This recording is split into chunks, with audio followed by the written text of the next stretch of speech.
Hey YouTube, Farm Rigging here. Welcome back to the channel.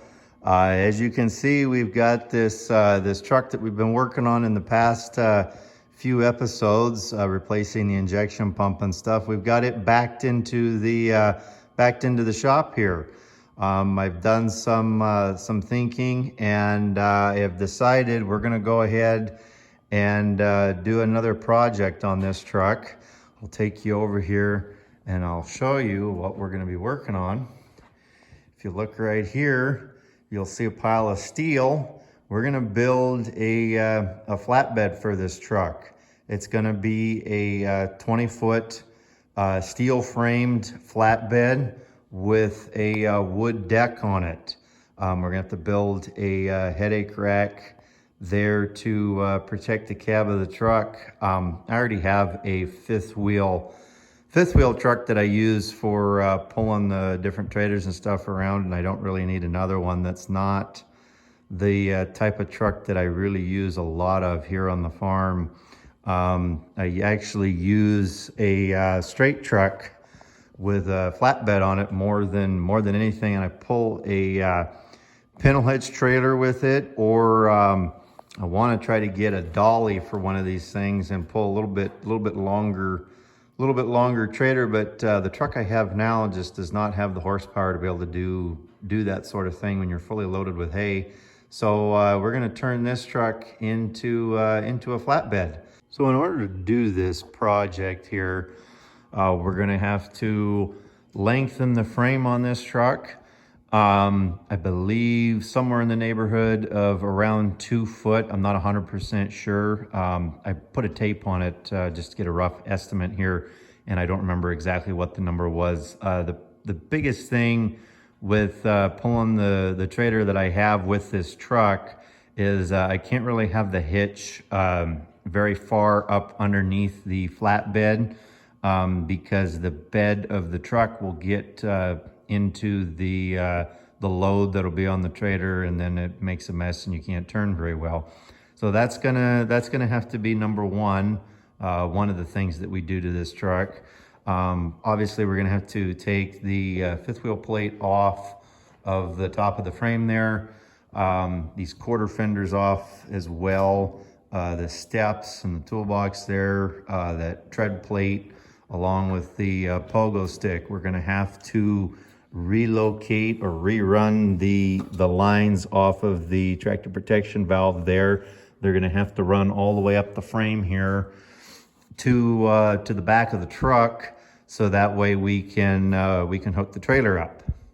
Along with running the air lines to the back of the frame there, we will have to double check the truck wiring in here, because I don't see any tail lights on the back of this truck, which means they have probably been, the wiring was cut off. There you go. You can see where some of the wires have been cut off. So we'll have to make sure that the wires work back there, because that's probably where we're going to have to connect the flatbed lights. And then we're also going to have to run the wiring from the trailer connection up there. We'll have to run it back, or we might reuse the wiring there if it's good. I'm not exactly sure how we're gonna go about doing that yet. But so yeah, that's the project that we're gonna start working on here. I'm gonna go ahead and put the camera down and start getting after it here. Okay, so I've got pretty much everything stripped off of the frame. I got the pogo stick off there, and the tread plate, and the other little things, the toolbox and the ladder on the other side, the quarter fenders off.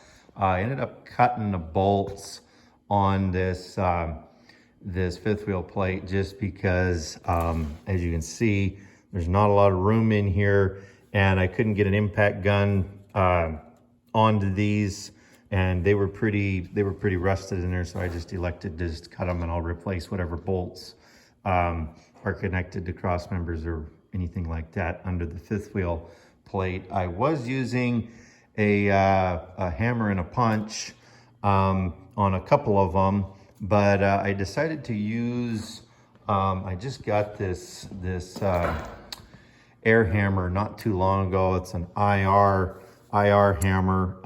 I really like this hammer. It's kind of a variable speed, if you will, air hammer based on how hard you pull the trigger. Here is how hard it will hammer. You can see there. That worked extremely well to beat all of those bolts out. It did all of them. There was a couple that were really stuck in there, and it got them out. I will put a link in the description to this gun because I really like it.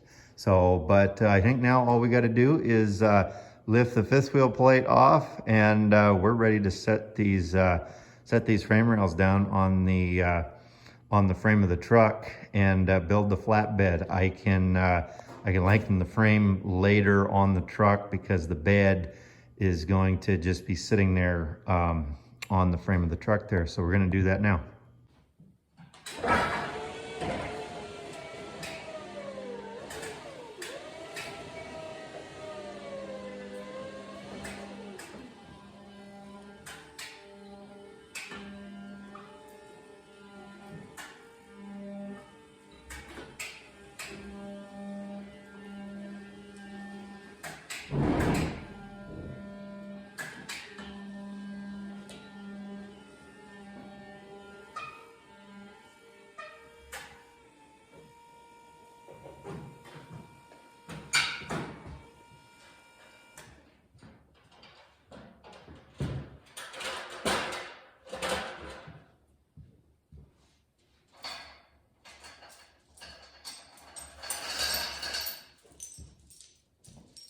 Get a chain rigged up on this. We'll have to pull it back a little bit, I think.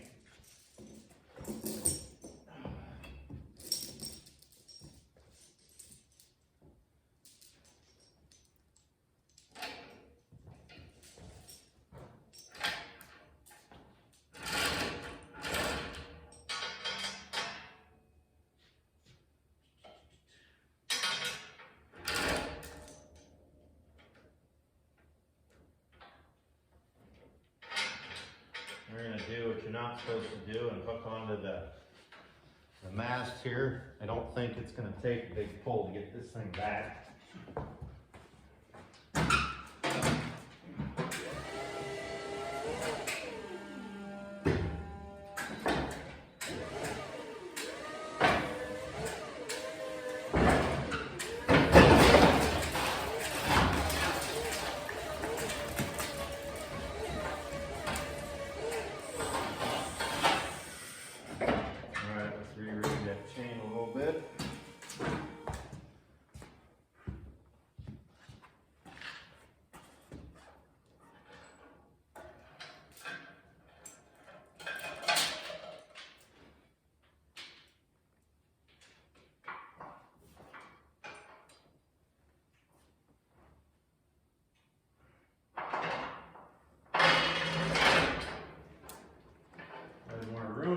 Shop, I could come in off the side or something. My fork extensions are buried under the snow. Outside.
Okay, so that come off pretty easy. No excitement there.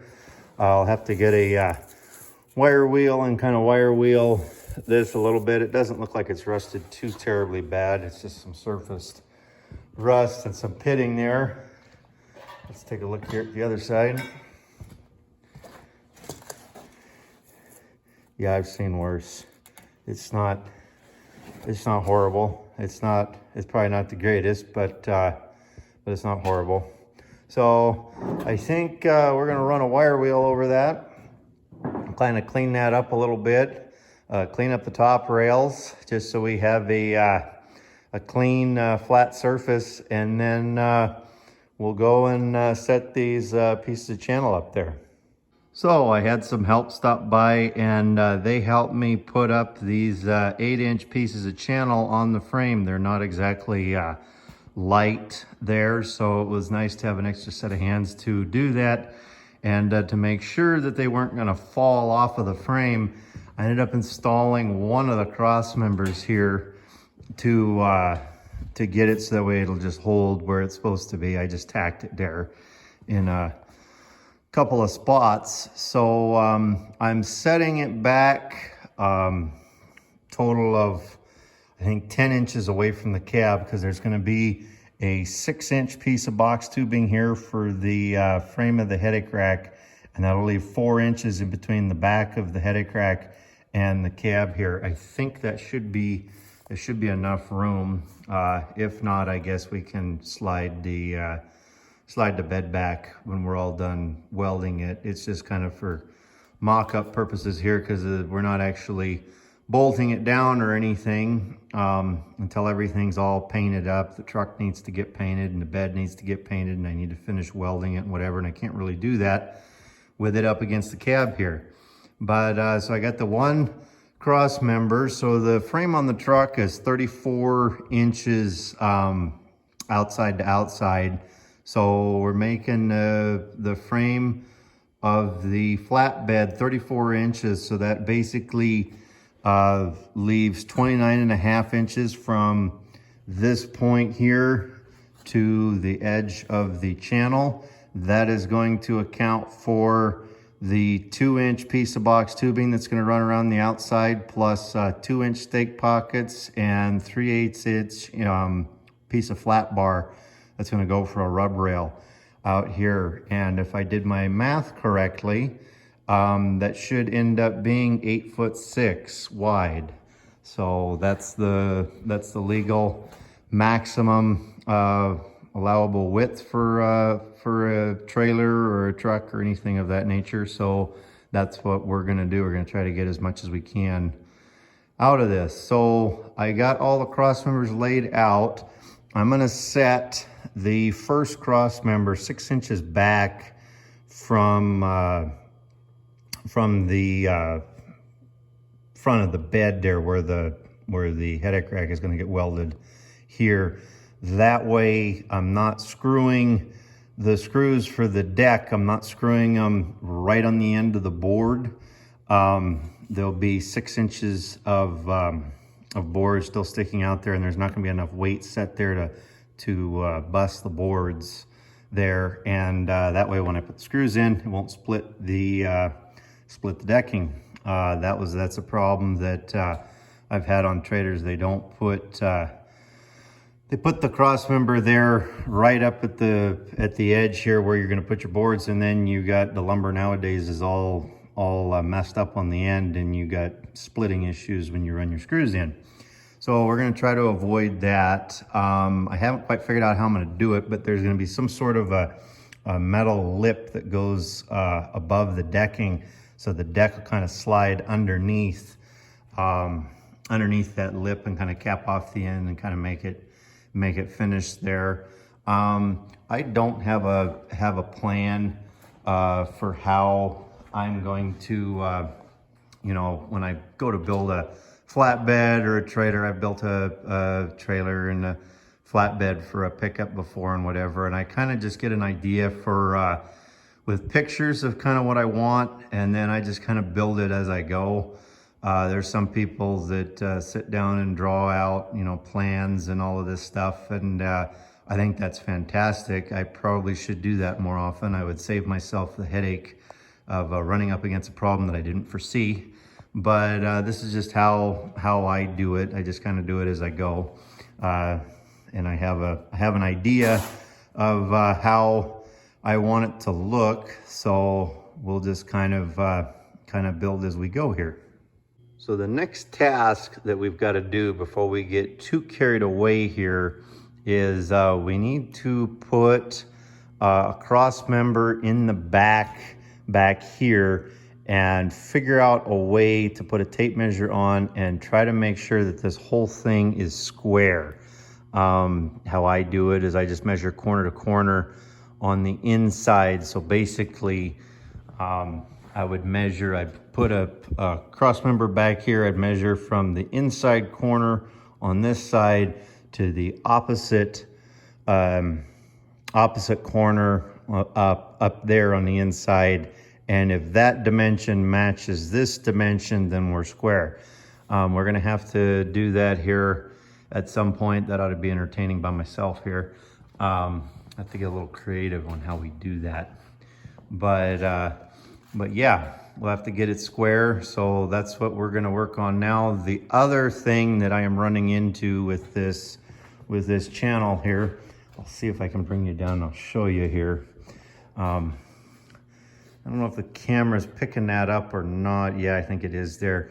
There's a bow to the channel here, and we're gonna have to try to get that out of the channel. Not exactly sure how I'm gonna do that. I'm gonna have to use some clamps and maybe a jack, depending on how easy this goes over, how easy it bends and moves. But that could be a bit of a challenge, but we're gonna work on that now and get this thing square and see what we can do here. Okay, so as you can see, I got the cross member welded up there. I've got the front one, as you saw, welded up here, and I ended up having to, I was about 1/4 of an inch out of square, so I ended up having to use a come along and a chain from corner to corner here. And if you look now on the mark, we are about 5.5 inches, 18 foot, 5.5 inches. And that's where we're at, corner to corner the other side. So this thing is pretty well square. I've got to keep that come along on it until I get the cross members on it. And but I think we're good now. I'm sure you're wondering how I managed to hold the other end of the tape measure, and that is how I did it with a vice grip clamp there. I clamped the tape measure onto the mark there, and then I could run the rest of the tape measure out over there, so I didn't have to have a second person there. Okay, so I figured I would show you cutting the steel here. We are cutting the pieces to 93 inches. That accounts for box tubing that we're going to put around the outside edge of the flatbed.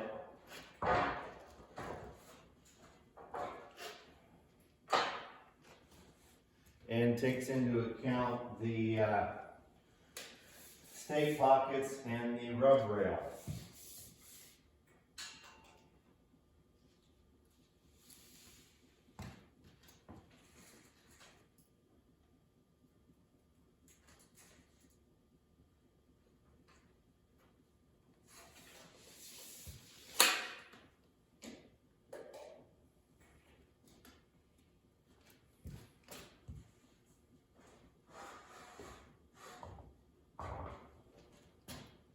One of these days I'm going to build a stand for this saw with a roller table, so I'm not doing this on the ground.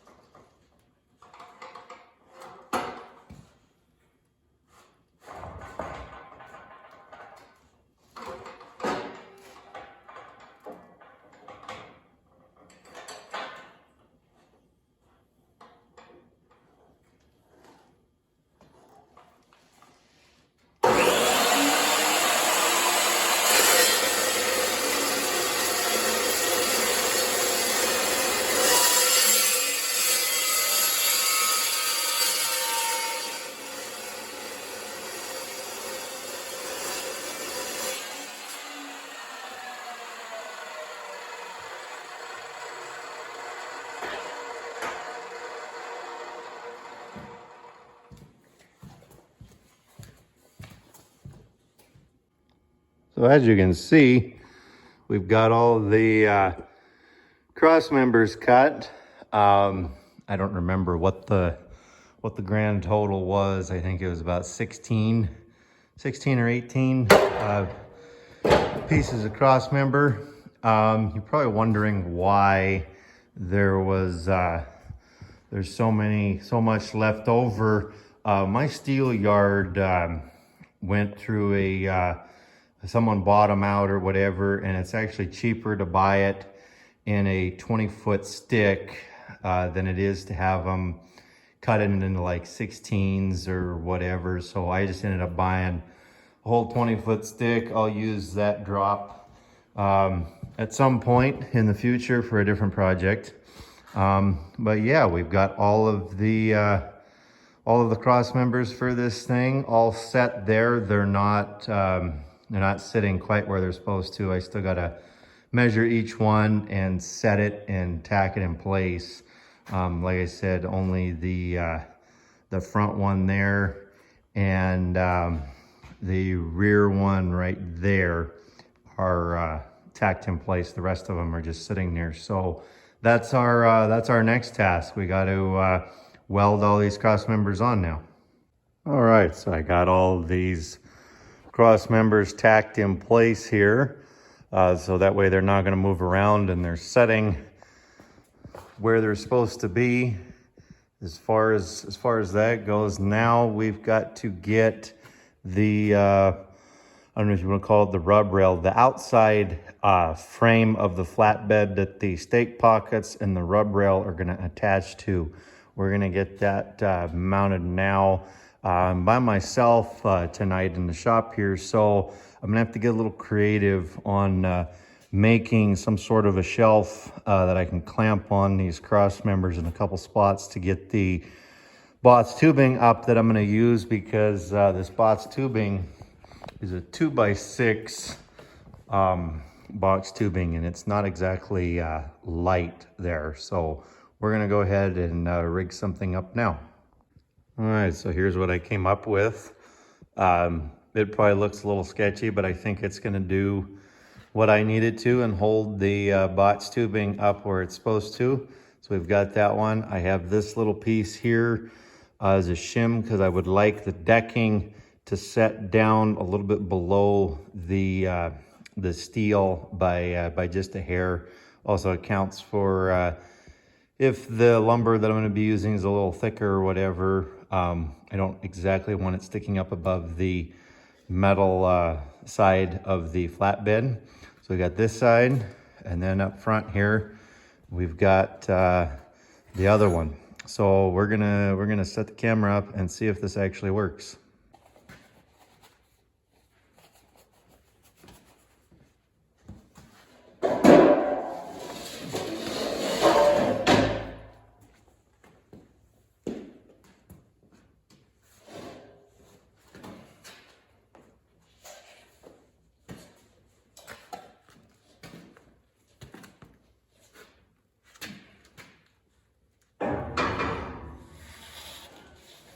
Not exactly the lightest piece of steel around. There we go. All right, so we've got it tacked in there.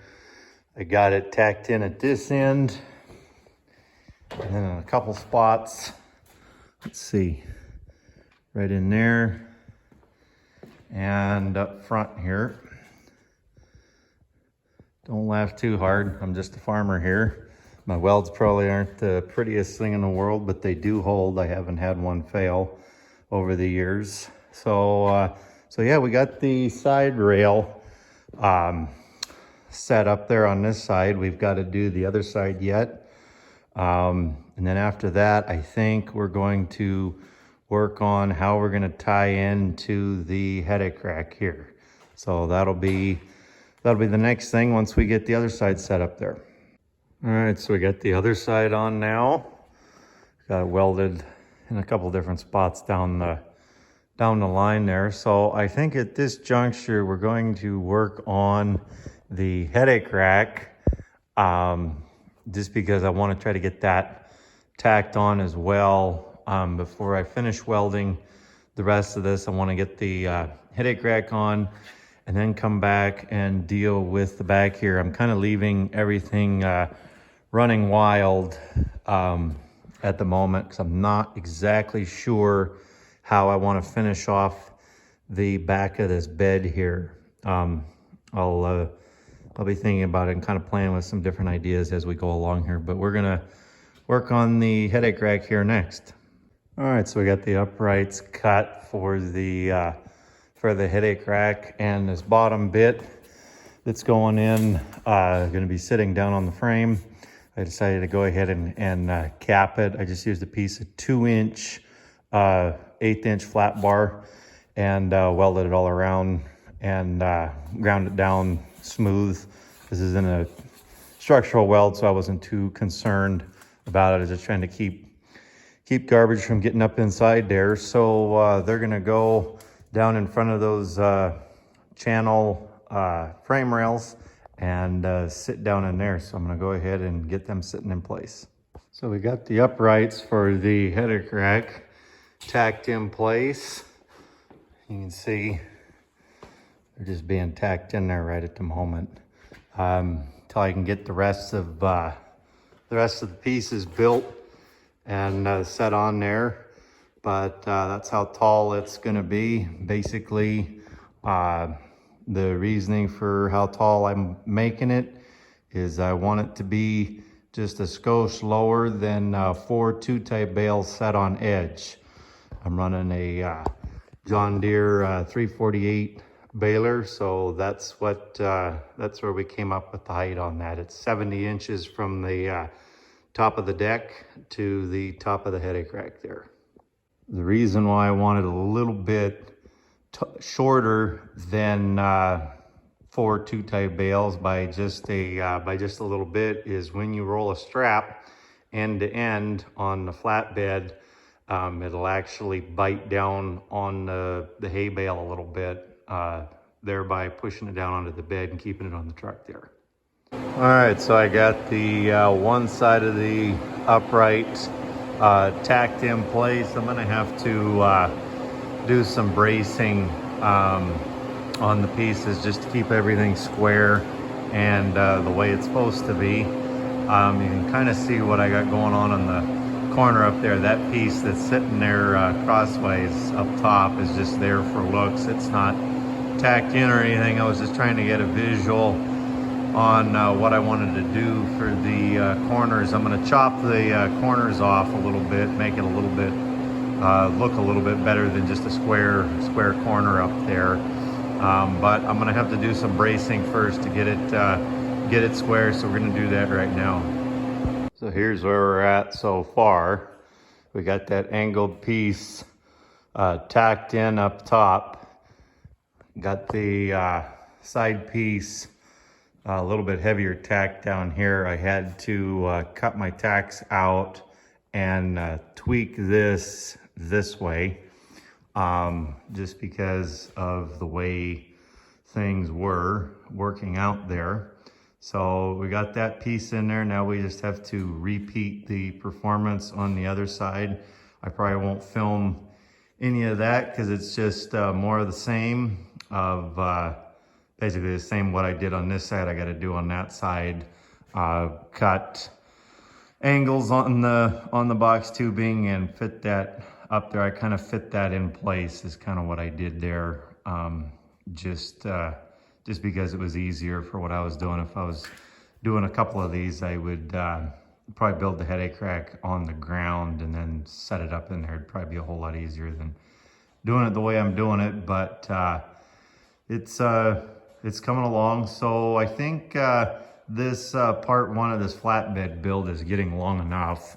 I think I'm gonna go ahead and end the video here. And in part two, we'll pick up after I get the other side on there and continue working on this thing. We still got to put on stake pockets down the side here, little pieces of tube to wrap your chain around, the rub rail, and a bunch of other things. So we will work on that in the next video. So if you like this sort of thing, consider subscribing, and I will catch you in the next one.